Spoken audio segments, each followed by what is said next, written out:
I remember a time when sliding into your DMs meant something completely different.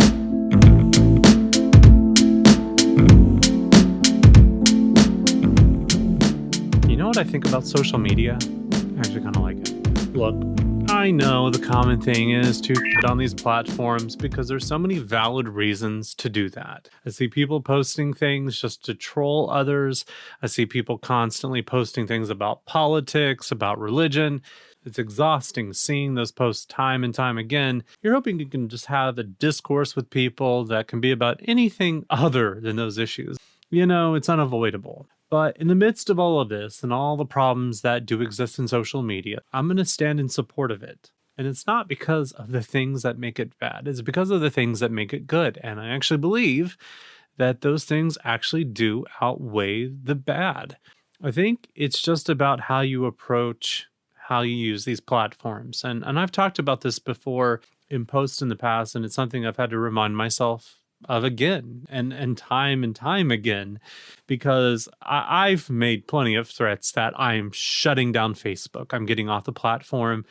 I'm done with YouTube. I'm done with Instagram. I'm done with all of them, right? But the reason I go back is because I'll remember that some of the best connections and relationships that I have in my life, and in a big part, one of the reasons that my transition out was possible is because when I didn't have people around me who were supportive, when I was in a community that was very isolating, I found support and love in an online community of people who never met me. They were just interested in what I had to share and what I had to say. Sometimes people took interest in my artwork, which was great. But then there were other times that people just took genuine interest in me and what I was saying. I've had some of the most powerful conversations as a result of all of that. In fact, the reason that my best fiend, who we'll just call the Black Cat, is in my life is because I met her through Facebook. She was a friend of someone that I was friends with, and then I ended up connecting to her through them. And then, I don't even know this person anymore. That was the go-between. But we had a connection that I have never had with anyone else in my life, and probably never will. Sorry, any potential future romantic relationships. That wouldn't have been possible without that medium, without that platform. And Instagram as well, being able to share things, photos that I've taken, and being able to put out an image and representation of someone I don't see very often. There should be representation. There should be honesty. There should be transparency. It's very easy to fall into the patterns of maybe how the websites are used, maybe on the business end, maybe on the influencer end. But you don't have to choose to use those things in that way. You can use them for the purposes that you need. I'll be totally honest with you. I don't have a lot of relationships with people because there is a barrier that I have a hard time overcoming when I meet people in person. And I'm not certain if it's just because that's an LA thing or if that is something that I'm doing. I know there's got to be some sort of combination of the two, but for whatever reason, when I've gone online and I've made contact there first and built up a rapport, it's been so much easier when I have met people in person. It has made it so easy just to be with them, to be present, to be honest, to be open. And it's also like intentional. In LA culture too, everything is a rush. You're always on a time restraint, and you just want people to get to the point. But that doesn't really leave a lot of room to build relationships with others. We've been conditioned to think that anything that happens online isn't a real thing. I'm here to tell you that that's not the case.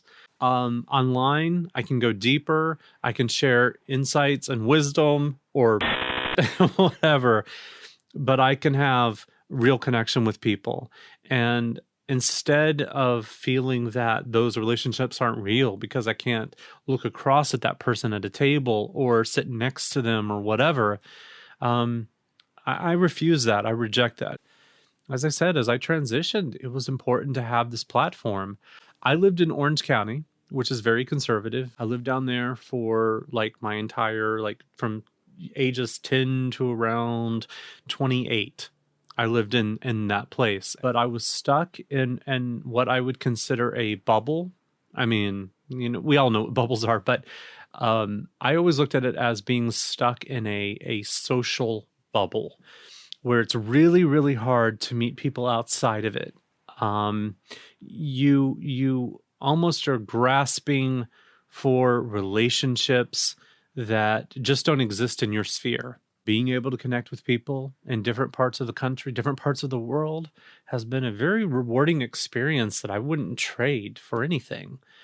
Like I said, sure, I do want to meet these people, but that is something that can be achieved. But your participation in my discourse, in showing up and giving me positive comments and even just reacting to something sometimes, but especially those who have had real talks with me. We've chatted and that got deeper, and we shared things about our lives, our dreams, our hopes, our aspirations, whatever that may be. That is fulfilling. Those are real relationships. And so there are problems with the platforms, but it's all about choosing to use them in the way that works best for you. It's easy to quit them. You can rage quit them at any time. If you feel like they're more toxic for you than they're adding any kind of benefit to your life, then sure, you should absolutely leave them. But I still find a need to actually have them in my life. Problematic, sure. We have to be careful how we use them, how much time we dedicate on them. And I think the ultimate goal should always be, when you really connect with people, find a way to connect with them in the real world. But I think that's really important. And I mean for adults too. If you're young and underage, maybe don't try to cross state lines or, book a plane ticket anytime soon. When you're old enough and when you feel capable. Trust me, I have no real love toward Mark Zuckerberg other than the fact that he came up with a good idea and others built upon it. And we as a community came in and actually occupied it and made it something that we can benefit from, or we can use to destructive purposes, where we can turn on each other, where we can draw battle lines and then overshare politics and religion and everything else. Those conversations have a place too, but let's not forget that connecting with people online is something that should be actually cherished. We don't always live in proximity to people who think like us, who can relate to us, who have the same interests as us. But when we go online, we're not just then limited to our own little sphere. We're now open to the whole world. And there's so many more people that we get to meet and we get to learn of their experiences. So like anything, use it with caution, right? You don't just put everything out there. That can be one of the negative things that you see people do. Now you have a generation of kids who've had these around ever since they've been born. And this is just part of their life, part of their language. And, look, it's our responsibility to help people understand that there's positive ways to use these things and there's bad ways to use these things. Anything can be made to be bad or good. That's all in your hands. Ideally, you have people who are close to you and who support you and help you get through those challenging times. I didn't have that. What I had was internet access and a computer that allowed me to go online and share some very difficult things of my life and some of my triumphs too, but helped me connect to a community that just wasn't physically present around me. If you don't feel that way, totally cool. I understand. But if you're like me and you have had experiences where this is how you met, this is how you connected with people, the tool can be used to gap where society sometimes fails. Our society isn't always a very inclusive place. You can often feel left out in the cold and forgotten and lonely. And you can be in the crowd of thousands of people and still feel totally isolated and feeling no human connection with anyone else. So from my perspective, what really works best for me when it comes to social networks is I only share what I'm willing to share. I never share things that I feel compelled to because they're going to get more attention.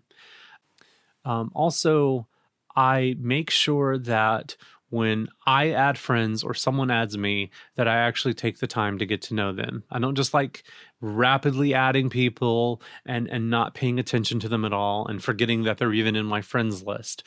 That's something that I've done. I've done that usually to like to increase my own visibility and to get, better algorithmic results, like to boost up my post.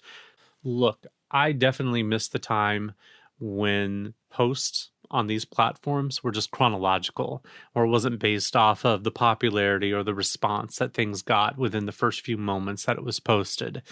I think that there was something really genuine just seeing, what people were posting, and it really felt like you were keeping track of people. And it's become even more difficult because there are friends that I really want to keep up with. And I've even set them like, these are close friends. And this is a person that I want to see all their posts, but I'll still often miss a lot of the things that they share because the algorithms, the network itself, the way it's designed is working against them. You can choose to take two paths when you're online, one of invisibility and one where you create a false mask of yourself. You present yourself in a way that's inauthentic, or you can go online and do the opposite. You can choose to be open. You can choose to be transparent. You can choose to be honest and show the best and the worst qualities of yourself. It's really just about you making a choice to represent yourself in the way you feel to be the most genuine. And I think it's also really healthy to work toward goals where you touch up photos a little bit less at the very least, where you basically take opportunities to be a little bit more vulnerable. It's a good testing ground for that because in the real world, if you're vulnerable, you put you in a spot where it can be very traumatic, where you may not have easy access to escape the situation. You might be committed. You might be, stuck with people. I understand that. When you're online, you just log off. So my whole point is that I'm not going to hate on those platforms. I'm going to try not to anymore. As much as they frustrate me and make me really angry, some of the policies that come along, you can look at those things as an advantage or a disadvantage. That's up to you. I choose to look at it as an advantage. So I genuinely appreciate you taking this time to spend it here with me, watching me talk about social networks and how much I love them because I'm crazy for them. I've been Al Nichols and will continue to be Al Nichols, and I'm going to leave you like I always do. Stay extraordinary and escape the ordinary. Goodbye, everybody.